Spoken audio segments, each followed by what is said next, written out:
आज की वीडियो के अंदर हम वर्ड एसोसिएशन टेस्ट के बारे में जानेंगे।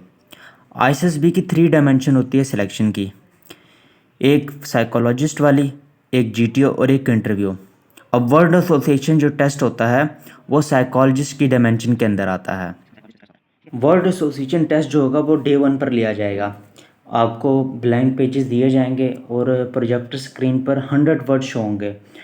100 वर्ड्स मतलब single word at a time, और हर वर्ड जो होगा वो 8 से 10 सेकंड्स के बाद चेंज हो जाएगा। मतलब आपके पास टाइम होगा 8 से 10 सेकंड्स का, जिसके अंदर आपने ब्लैंक पेजेस के ऊपर अपना रिस्पॉन्स या सेंटेंस लिखना होता है।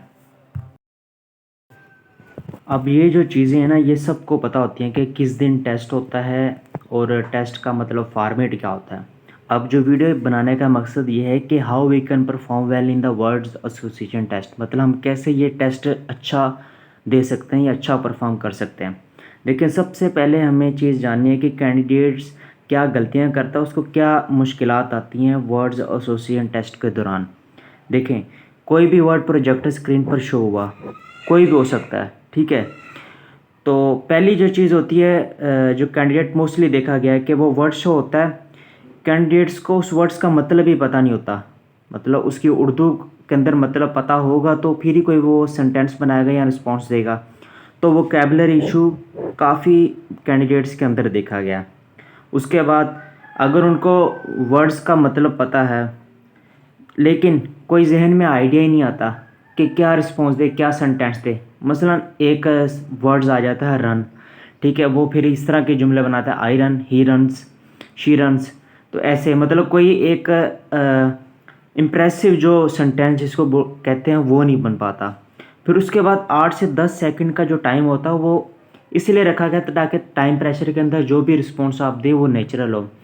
तो कई बार होता है आपका रिस्पॉन्स जो होता है वो थोड़ा लंबा सा होता है या छोटा भी हो, आपकी हैंड राइटिंग इतनी स्लो होती है कि आप 8 से 10 सेकंड के अंदर वो सेंटेंस बना ही नहीं पाते, तो हैंड राइटिंग का इशू भी आ जाता है। और मोस्ट कॉमन जो आजकल देखी गई है कि कॉपी पेस्ट वाला सिस्टम। अब इंटरनेट के ऊपर बुक्स के अंदर और नोट्स भी हैं, काफ़ी ज़्यादा वर्ड्स के सेंटेंसेस बने हुए हैं। वो कैंडिडेट्स क्या करते हैं, उनको वो सेंटेंसेस याद कर लेते हैं, फिर वो प्रोजेक्टर स्क्रीन पर कोई भी वर्ड जो होता है उसका मतलब पता हो या ना हो, बस वो सामने आता है तो वो क्या करते हैं, वो जो उन्होंने याद किया तो वो लिख देते हैं। और फिर बाद में साइकोलॉजिस्ट जाने कि उसका क्या होगा क्या नहीं होगा।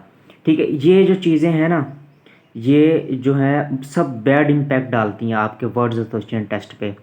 तो इससे आपका पूरा साइकोलॉजिकल वाला टेस्ट होता है वो ख़राब हो सकता है, और ये चीज़ें नॉट रिकमेंडेशन की तरफ लेकर जाती हैं। अब how we can overcome this, अब ये तो हमें पता लगे ये मसाइल्स होते हैं कॉमन।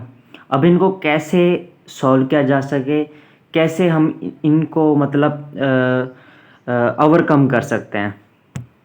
अब ये जितने भी इश्यूज होते हैं, vocabulary issue, no idea, handwriting का इशू या कॉपी पेस्ट वाला, इन सब का जो सलूशन होता है वो सेम है, वो है प्रैक्टिस।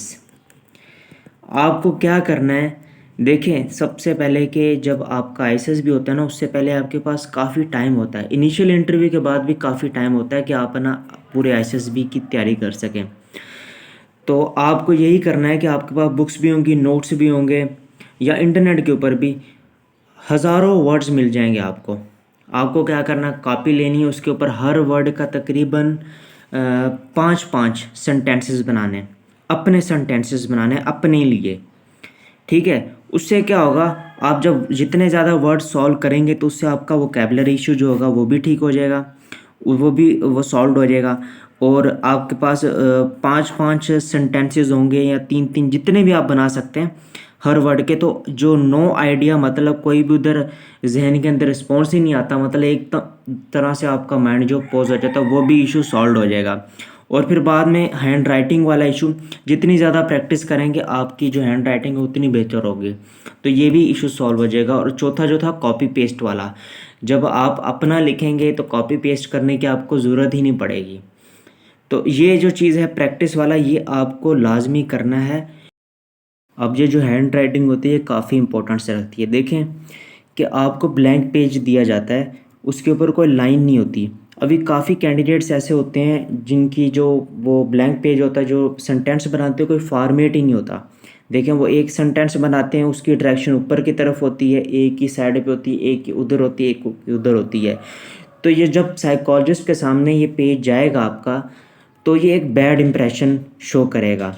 तो जो प्रैक्टिस होगी जो हैंड राइटिंग की, तो वो उससे ये आपको फॉर्मेट भी क्लियर हो जाएगा और एक अच्छा इम्प्रेशन देगा, जो आपके लिए रिकमेंडेशन के लिए पॉजिटिव पॉइंट है।